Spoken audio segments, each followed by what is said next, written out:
I am the world's biggest super fan. You're like a super fan. Welcome to the Business Superfans Podcast.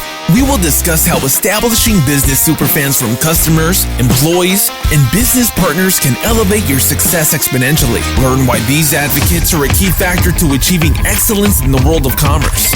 We discuss the invaluable insights of business owners who have successfully implemented the strategies in the book to build their own team of devoted superfans.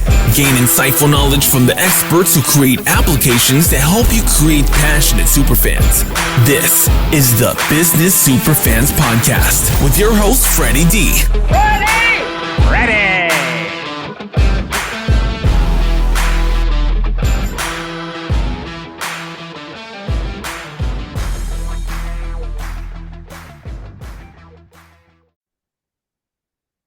Hi, this is Katie Harris, and this is another episode of the Nurse Pruners Podcast with a marketing focus. And today we had Frederick Dudek on with us from Superfans, Business Superfans. I'm really excited to talk to you, Frederick. Thank you so much for coming on our show today. Well, thank you very much, Kate, for inviting me on the show. I'm excited to share some stuff with your audience. Yeah. So why don't you give us a little bit of background about you and then what brought you into, how did you even get into the business that you're doing? And then we'll talk about what it is exactly that you're doing. Okay. Well, I'll give you the super short version. I'll keep it as short as I can. I'm originally from France. I was born in Bordeaux, France, and then grew up in Michigan. Started off as an engineer and was fortunate enough to be selected to be trained on using a computer-aided design system when that just began. And so I got into the engineering computer industry when it began, basically decades ago. And I was a tech guy for about 5 years, installing software and teaching engineers that used to do drafting like I did, thinking in 3D and then designing it in 2D, saying, well, now you can design in 3D, so you don't have to do that 2D step. Just go from 3D to the computer. And so I did that for numerous years. The company was looking for salespeople. Internally, I raised my hand and was picked and was very fortunate to get some very high-end sales training for about 6 months. And that was a game changer for me.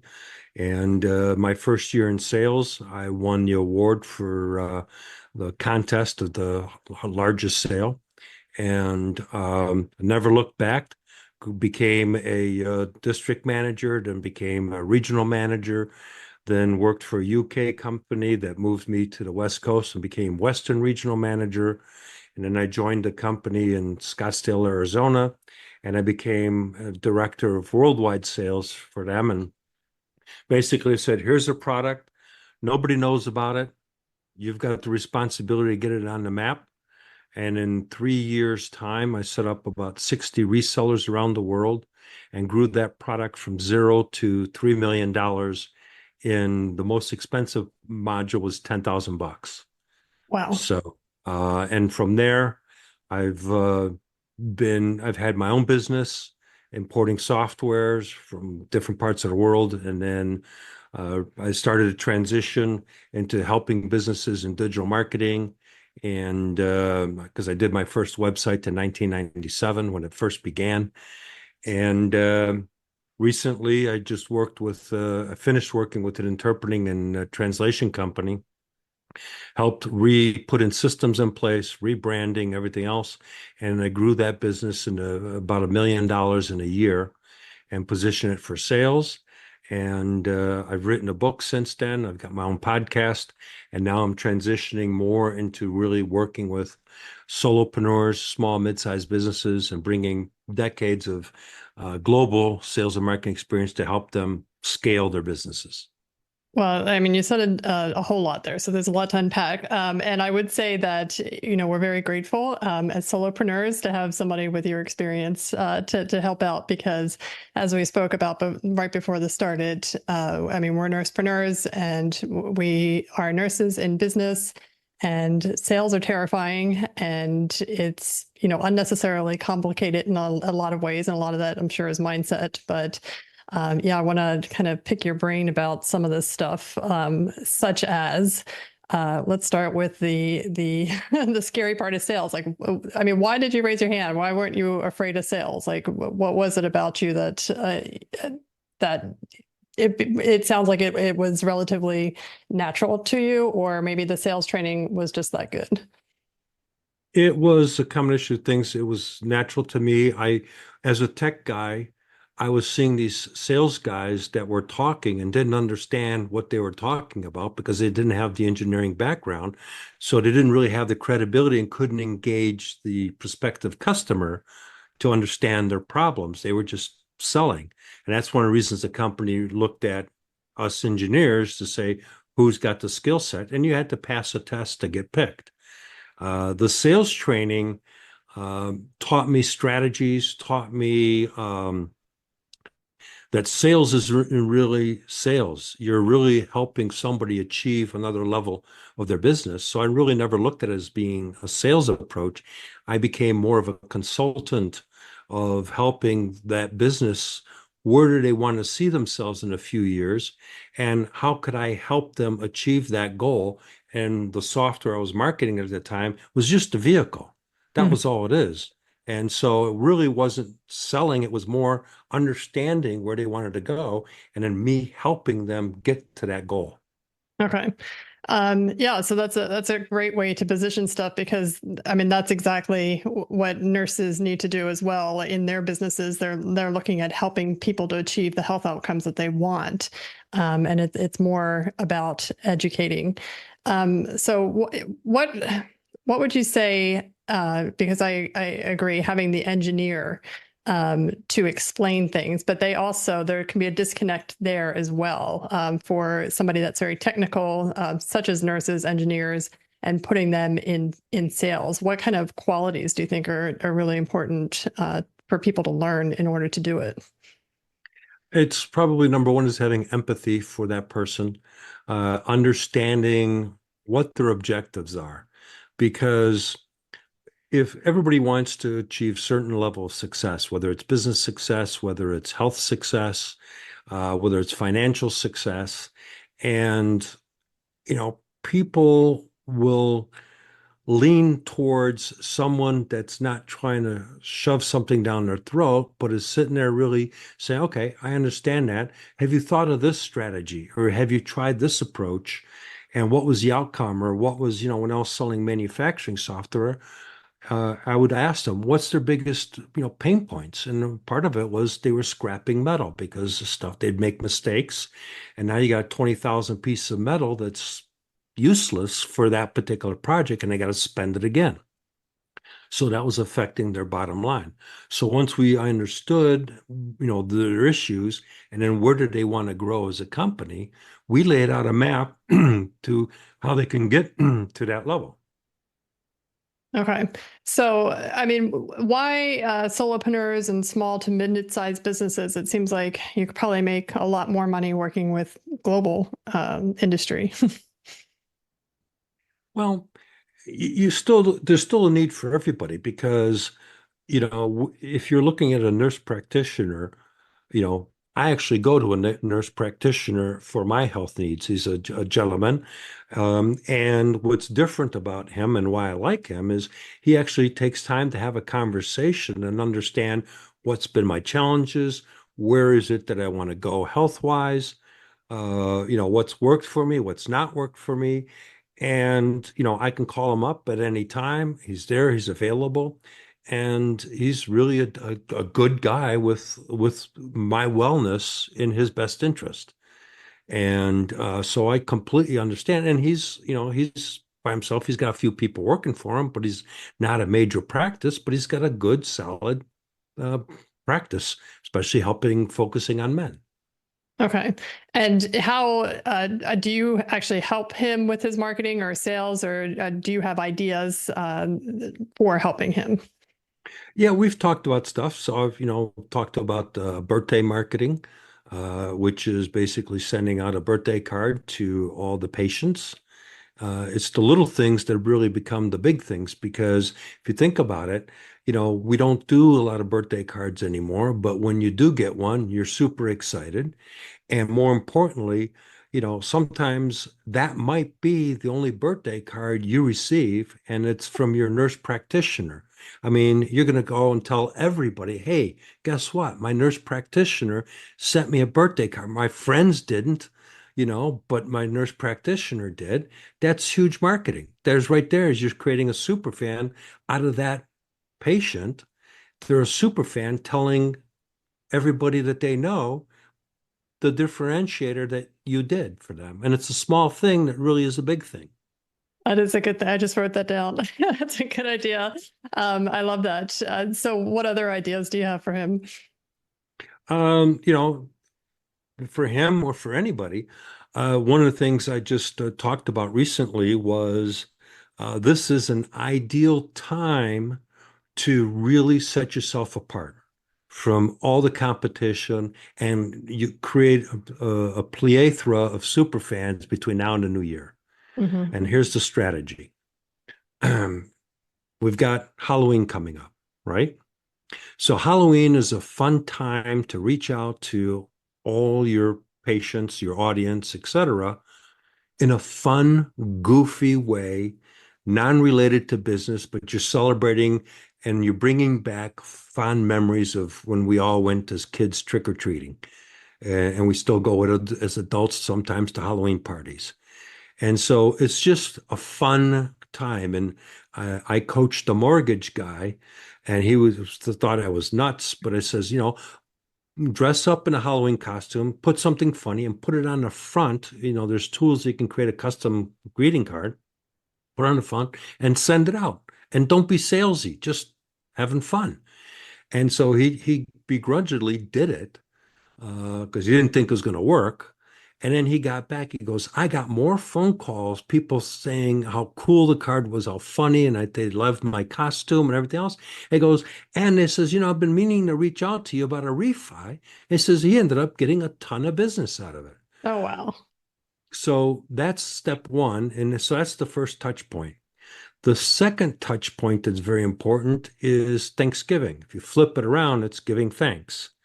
And so Thanksgiving is the ideal time to say, hey, I'm grateful for you.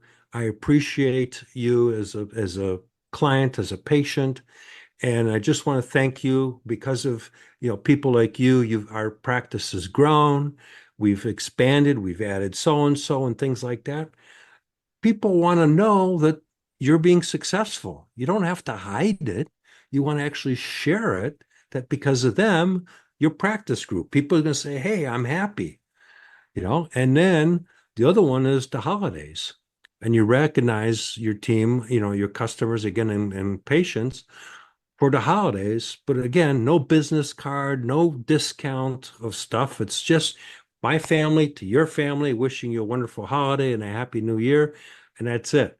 So if you think about it, you've hit 3 significant touch points in a very unique way that most people don't do, that now you're top of mind coming in the new year, and they're going to tell other people that, hey, this particular practice, this is what they did. Can you believe this stuff? Mm-hmm. Nobody does that. And there you go. You've got a super fan telling their audience or their connections, promoting your business, and it costed you dollars. Right. So explain to us what a business super fan is and why you think they're crucial to success.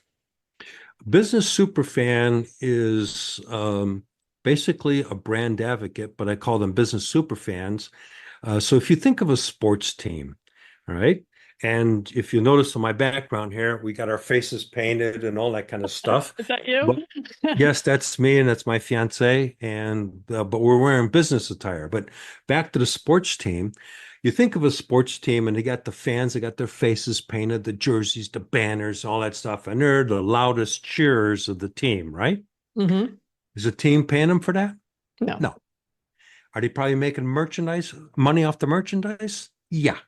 Okay. So the idea came is, okay, and through my career, my customers was my sales force. I sucked at prospecting, but I had my team, which was my customer base, do the prospecting, and my distributors do the prospecting for me. And so the idea that where I wrote the book, Creating Business Superfans, was okay, how can a business transform their employees, which it starts there. It actually starts in a mindset of the business owner having a growth mindset. Second of all is empowering your team of employees. They, in turn, are the front lines to your prospective and existing customers. And then you've got what nobody ever talks about is the suppliers, the distributors, the complementary businesses. So it's the whole stakeholder experience and elevating that to where that whole group, that whole ecosystem of your business is promoting your business. You're not paying them to do that. They're happy to do that. And your business can only do one thing, skyrocket. Mm-hmm. So, I mean, but how do you get these people to be super fans for you? It's appreciate, one of my quotes in the book is people will crawl through broken glass for appreciation and recognition. Okay. So you got to take the time out to appreciate your team. So, and then you got to edify people and you got to recognize them. So, for example, I can turn around and says, okay, Kate, I really appreciate the extra effort you put in on that project. I'm grateful for you being on the team. You feel good, right? Yeah. But now if I turn around and says, hey, everybody, I want to take a moment to recognize Kate for her extra efforts that she put in. She went above and beyond. Now I'm recognizing you in front of everybody. And so now everybody feels positive and they're in their minds are going, I want that to happen to me. And so everybody steps up their level of the game. And that's where it begins, expressing gratitude. There's a multitude of other things, so, you can do surprise. You can have, one of the gizmos that I come up with in the book is reverse birthday marketing. So in turn, you turn around and say, okay, hey, it's my birthday. I'm the nurse practitioner. And it says, okay, shh, it's my birthday. Don't tell my accountant, but I'm giving stuff away. And you make it, a cheek and tongue kind of thing. But if you get people to laugh, that works. And so you have an event that people can come in and you're giving something away for free. Well, they're coming into your facility. They're probably going to buy something, walk out anyway. But the whole thing was it's the opposite. Instead of, recognizing them for their birthday, you're saying, hey, it's my birthday. I'm throwing a party and don't tell anybody, and those are fun little ways that people are going to say, man, that was really a lot of fun. And you start getting that word of mouth going. And that starts generating reviews and that starts generating referrals. So it's really, those are really the fundamentals that starts transforming people into becoming your sales force. Okay, so recognize and appreciate the people on your team first and foremost, and then you're recognizing and appreciating the clients that are coming to you as well. Yeah, I mean, if a client had a malady that they had to deal with and they've overcome it, that's something to have them share. Because now they're going to want to share people. Hey, I went to this practitioner and I had this issue and they helped me resolve it. I feel so much better. You can't buy that kind of PR. Yeah. Yeah. No, that is so true. So now you have your own Business Superfans Accelerator program. So can you tell us a little bit about what that is and what you guys do in there? Yeah, it's basically an online community. And there is a multitude of articles. I'm in the process of creating some new online courses. There is a once a month Ask Me Anything. So it's an hour long. And then there's also at the higher level, there's a mastermind group where we'll strategize on a monthly basis and then weekly accountability. Are we achieving the goal that we want? And then there's opportunity for people to promote their product and services. As well as they can share articles, chat with one another. So there's a multitude of different things. But the goal is to be able to mentor a multitude of people very cost effectively. And, they get access to me through the platform. Okay. And so you're able to take somebody who, let's say, has never done sales, let's say they just opened their business or something, and help them turn people into super fans. And do you need like a lot of people? Do I need like 1,000 super fans, or, what's kind of the initial goal? Well, the initial goal is a great question. The initial goal is just to getting one. It starts with one. I mean, yeah, we'd all love to have 5,000, but, you got to start with one believer. There's an old video that you can find on I have it actually, but on the internet. And there's a guy dancing on a hill by himself, and everybody's looking at him and they're videotaping. He's dancing, he's having a blast, and everybody thinks he's a idiot, but he's there by himself. And then he gets one other guy, and now there's two guys dancing like fools on the side of a mountain at a rock concert. Okay. Then then all of a sudden there's two more guys that come along. And so now there's four. And next thing you know, becomes eight. And the next thing you know, it becomes 16, and then it just starts to multiply. And the people there, it's pretty wild video, because the people are sitting down videotaping it, get up, and everybody's running in. And now there's like hundreds of people dancing with this one guy that at first everybody thought was it, but he became a follower. He was a leader, and everybody became attracted, and that's where the party was at. Okay. So do you have any success stories from your business Superfans Accelerator that of somebody that you've helped to do this, and what happened? Like, what was the story behind it? Yep. The interpreting and translation company. So I stepped in there as initially to help them with sales. Then they were technologically challenged. So we got them upgraded with, they didn't even have a CRM, and they've been in business since the mid 90s. Oh, dear. So, yes. So we got them some technologically advanced. They had old phones. You used to have to crink your neck to hold the phone. So we got voice over IP. We installed the technology in there. We set up systems and practices. And one of the things that the owners, and they didn't know any better. I mean, they were good people. So I became, sort of director of operations. But they had high turnover. And the reason they had high turnover, as I watched it, is they trained people verbally, and then they would come back, and you got a week training to use this scheduling system for scheduling interpreters and stuff. And they would come back and says, I showed you how to do this, and you're doing it wrong. Why are you making this mistake?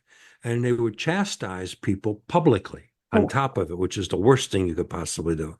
And so they had every 90 days, somebody quit, because they could only take so much of this, badgering. And so eventually the goal was they were going to retire and I was going to run the business. Unfortunately, the husband, it was a husband and wife, he passed away. So she did not know how to run a business. So I ran the company. And we changed something. We had Monday morning meetings. We started to set goals and objectives. We started to have edify people. I empowered. There was one woman there that was handling translations, and she had depression issues. And there's days that she just didn't make it to work. And instead of chastising her, I gave her more responsibilities, because she had the skill set. She just needed to get herself out of her own way and believe in herself. So I started, okay, you did this, I'm going to ask you that. And can I know you can handle this. And she helped double that department from under $100,000 to $220,000 worth of document translations in a year. Wow. We grew the company by about $1 million in 2023. Positioned the company for sale, and it was sold in December of 2023. The transaction was finalized in January. There was a 6 months transition. And then I left. I was done with my work with them. But bottom line, there's a story. The interpreters were independent contractors. So we started a newsletter for them. We started Edify, an interpreter per month that went above and beyond, because the mindset that the owners had was, well, we're giving them work. And my mindset was, you're missing this by like a galaxy. They're your front line. Mm-hmm. They're the ones that are going to the hospital doing the interpreting, not you. So they're the brand. So you need to take care of them. You need to make sure they're paid timely and everything else. And so I ran the whole thing, I made sure that all of the players were well taken care of because they were representing the company. And we got to the point where customers were calling and said, so-and-so did a phenomenal job. And we would share that with the interpreter, and it started to create a positive culture. And positive energy creates more positive energy. And that's how we started to grow. And we had some large accounts like the state of Arizona and the Department of Health Services that grew into the Department of Real Estate, that grew into the Department of OSHA, because word of mouth said we were the company to deal with. So basically, by focusing on the people that work there, and I'm not saying that was the only thing that caused the growth, but that was a major contributor into. And if you didn't do that, are you pretty sure that this business would not have taken off? Oh yeah, I mean we redid the marketing, we redid the web page to be more informative, more industry specific. So we created collateral that presented a problem that people could relate to, and then we were the solution to the problem that they could relate to. So that's the marketing. Other aspecting is creating the brand and the imaging of, why would you pick us when someone's, for example, when the state was looking, they would go to the website. So that's your sales piece. Mm-hmm. And so that's going to either make you credible or not credible. And the other rule that I implemented was you got a 15-minute window to respond to an inquiry. Okay. You can't sit on it because they're shopping.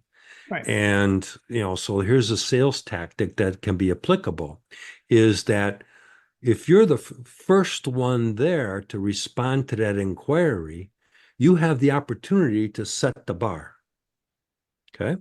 And so they may still shop you around and take a look. I'm going to call a couple other, agencies to see what their services are.